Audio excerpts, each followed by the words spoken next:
can't see them on camera here, but we do have our city manager, Trey Davis, in the room here to show support. As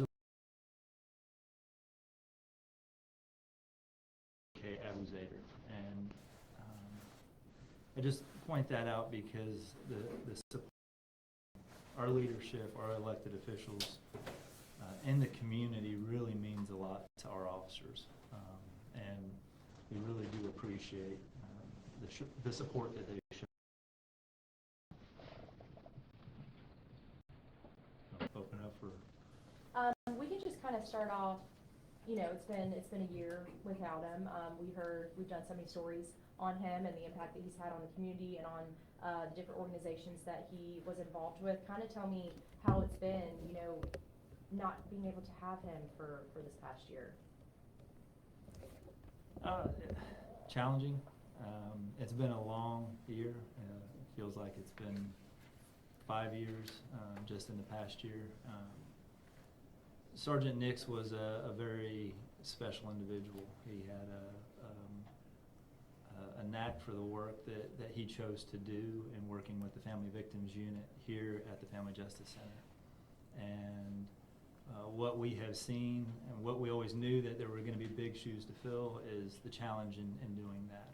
And I think what we've realized, and Catherine can speak to, is I don't know that we have one person that can fill those shoes here, and we've had to lean on multiple people to really do the work that he did in the community in his role. So it's been challenging, and you know, we knew coming up on the anniversary of his death that it was going to bring up some emotions, and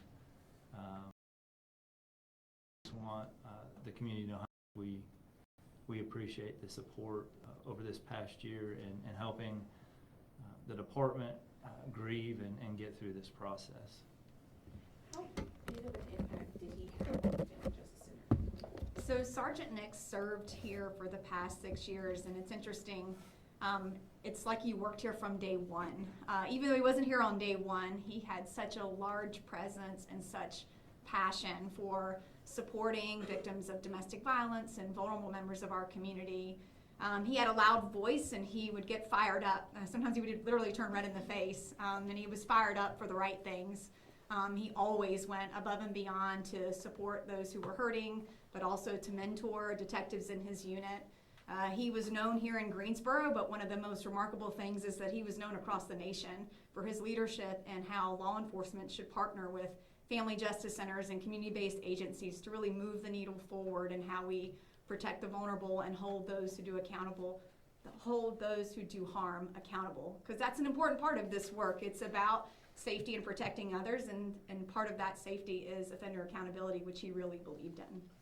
And I know, Chief, you mentioned these are huge shoes to fill, and it's definitely been a challenge. And Catherine, just days after this happened last year, I remember you saying just the impact that he had, but you need to, you know, put on your jackets and keep that work moving forward. How have you both found the strength to keep this work moving forward in the past year? I would say Dale would expect it. I mean, I never once saw a day where he was sitting in his office doing nothing. And I think when we step into action each and every day at the Family Justice Center, that's stepping into what Dale would call us to do. I mean, I've seen that in his team. I've seen that in our partnership. And we really work as a family here, and I think that's a unique component of our work at the Family Justice Center and our partnership with Greensboro Police Department.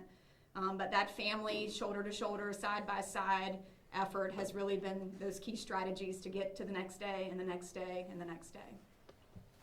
Yeah, I'll just follow up on that.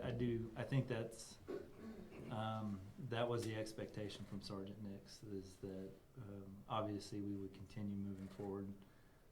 And as a department and officers, they will, you know, want to honor his service, and I think that's how they've done that. They've taken his passion for the work, and knowing that it needed to continue on, and we have officers that are continuing the work and continuing to honor him by the way that they do that work. That was kind of close to my question. I know that he would have been preparing for the day he wasn't here, whether it was retirement or something else. How did he prepare others around him for that, and how has it worked out this past year? I think Sergeant Nix was a phenomenal leader, and he really led by example. It didn't take very long being around him to understand how he was, how he policed. And what was unique about Sergeant Nix is that he really grew over his career to understand the role of compassion and how to connect with victims, how to help them in the process, but he was still a cop. And he still wanted to make sure that those who did harm were held accountable, and that he could play his role in both of those aspects. He was phenomenal about making sure justice was going to be served, but never losing that eye to the victims he was serving. And that's not something every officer has. Sometimes we get focused on locking up the bad guys, and that's what we want to do, and that's what we're out here. And but he really had an ability to connect with both aspects of work. Chief, if I may ask, you talk about the compassion of Sergeant Nix. Would it be accurate to say that compassion has motivated, has rubbed off onto your officers even more so than it may have in the past to, do their job to connect with this community and be excellent in the name and legacy of Sergeant Dale Nix? Yeah, absolutely. I think there's a lot of officers at this department who never got to work with Sergeant Nix, who never got to see his talent and his ability to connect with the community. But I can promise you now that there's not an officer in our organization that does not know who he was, what he did in his life, and how he served the community. And I think that has a lasting impact on everybody in our organization. So I definitely think we continue to see his influence on our organization today. What other ways has your department been able to honor his legacy? If I had enough time to tell you, I think really it comes down to our officers recognizing the ability he had to connect in the community in a very unique way, and recognizing that there isn't a one-size-fits-all way to connect with the community and be successful in the multitude of responsibilities we have as police officers. And I think what we've seen is officers see him do that, see him be successful, and they're finding their own way to do that in the work that they do. You both worked with him for so long. Do you have any specific stories that are going to stick with you, that when you think about him, you think of one specific instance? One that comes to mind, when I first started working with Sergeant Nix, we did a lot of community education on fraud. That's a top reason why older adults call the police department. So we took all of these different agency stats and put together a presentation. And we're in a room full of older adults. There's like 150 of them at a church.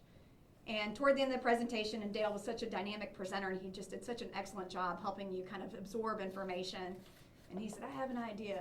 And he was talking to a senior who's somebody, and he said, you tell them that your nephew, Sergeant Nix, and he said it with such gusto that your nephew, Sergeant Nix, works for the police department. He'll be here at 5 o'clock. And the number of seniors that wrote that down, I'm going to say that my nephew, Sergeant Nix, and he was so proud of that. I think it was just such a way that he connected with audiences, just like he connected with victims of crime and connected with those of us that are helpers. So it's a funny example because he was a funny in his strategy, but what he was really focused on is protecting others. So that comes to mind for me. I think for me, we had an officer who had passed last year, and as a result of that officer passing, we did a service at the graveside with the family, and we had our honor guard there to present colors for that ceremony. And Sergeant Nix, being a member of the Honor Guard, was there. And after the ceremony was over and folks were just kind of hanging around talking a little bit, I had the opportunity to step back and just thank him and just say I really appreciate him being there. It meant a lot to the family. And he just said, he said there's no place else I'd rather be. And I think that just epitomizes who he is and the compassion and caring he had for everybody. So that's one I'll remember. It's obviously a really tough day for you two, for this entire community, and so many across the state, especially, of course, 1 week since Officer ran as well. So in the mindset that you have today, what's your message to community members? What do you want them to keep in mind? Anything that they can do to honor Sergeant Nix today? Yeah, it's I think today is more challenging than we would have wanted it to be, or we would have thought it would be, as we prepared for the anniversary of Sergeant Nix's death. And we never expected to be back here really grieving the loss of another officer's life, as we're still trying to navigate Sergeant Nix's death. And so, but one thing that I have seen in both cases where the officers have lost their life is the connection between the police department and the community. And oftentimes we're seen as separate. Oftentimes people see the police department as a separate entity from the community, and if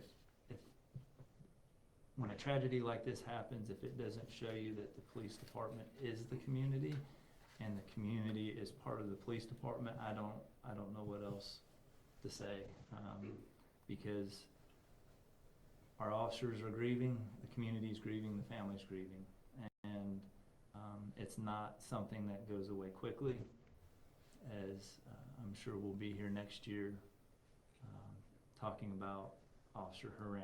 And I just would like for those in the community to recognize that we're part of that community. We're here with you, we're grieving with you. We need your support, we need your help as we go through this process. And we truly thank everybody for being there for us. I mean, that was so well said. What comes to mind for me and hearing this work every day at the Family Justice Center, I mean, this morning the center was packed with people who needed help.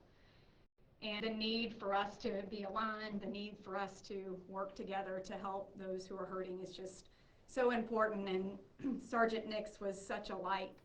And I've said this a couple of times, when Sergeant Nix was murdered, I thought our light upstairs was going to be snuffed out.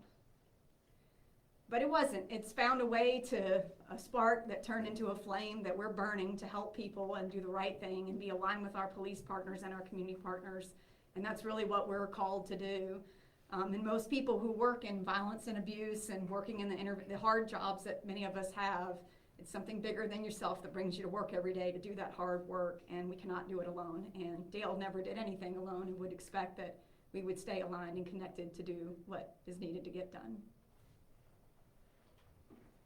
And you kind of just touched on this, but I mean, y'all have been through, the department itself has been through so much this last year and a half, and I know that it is a part of the job, and you put yourselves in danger every single day you put on that badge, and you leave your homes and you leave your families. I mean, how does a department move forward from these significant losses? I mean, we had Sergeant Nix, we had Officer Haran last week. I mean, how does a department, we talk about brotherhood within the department, obviously we aren't a part of that, so we don't know that, but if you can talk a little bit about that and how you move forward from significant losses like this.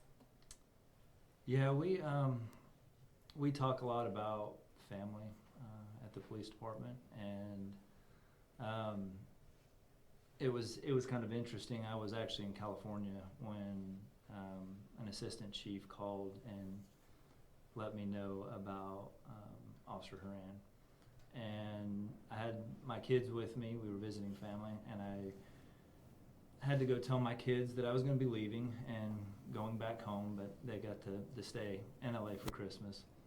And my daughter looked at me and she said, "It's okay, Dad, you need to go be with your police family."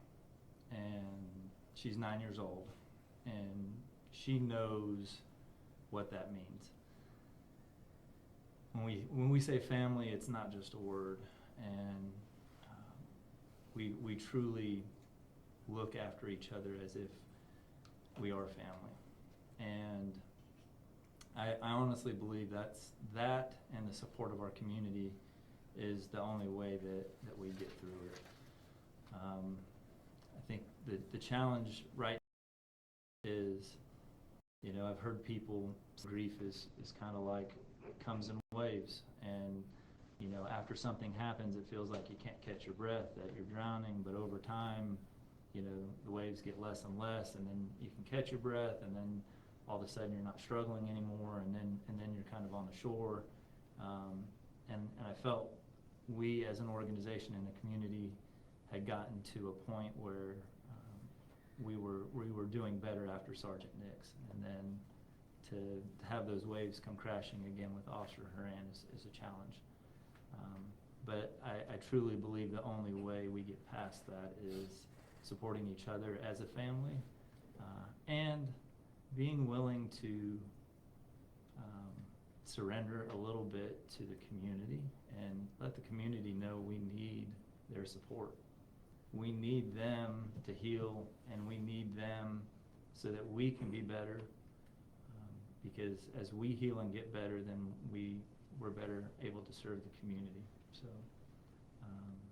I wish it was a short process. Unfortunately, we know all too well it isn't.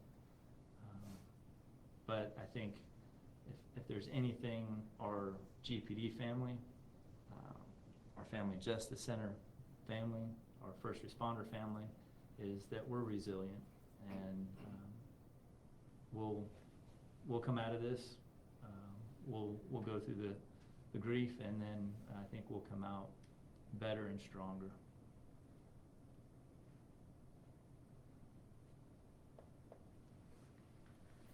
Any other questions? I guess I have one. You said that we'll probably be here a year from now, not remembering Sergeant Nix, but obviously Officer Haran. Is there anything that you guys are thinking of at the moment in terms of honoring their memories, their legacies, whether it can be a program, a scholarship, I don't know, something to commemorate the work that they've done here in Greensboro?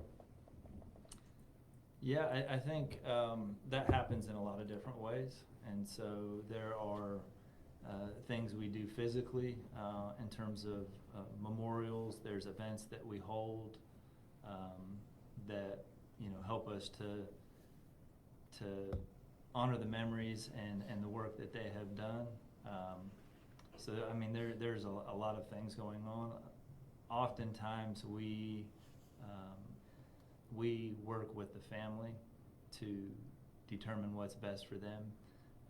We've talked a lot about the police department in the community, but there's a family for Sergeant Nix who's still struggling with his loss, his parents, his wife, his son, as well as Officer Haran and his family. So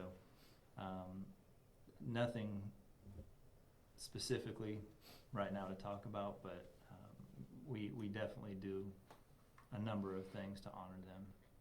I will say for Sergeant Nix, one of the wishes of the family was to support the Family Justice Center's Camp Hope program, which is a camp specific for kids who live in homes with domestic violence.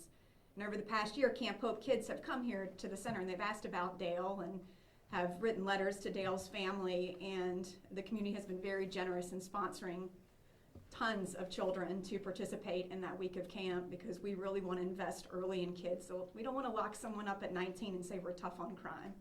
We want to show them a different pathway at 7, 8, and 9. That's what the Camp Hope work is about. And Dale believed in that work, and for me, when I've been at camp, which happens at Camp Weaver, and through the year-round programming and seeing joy in kids who've also had egregiously horrible things happen to them where they bounce back and they're more than resilient, they're thriving.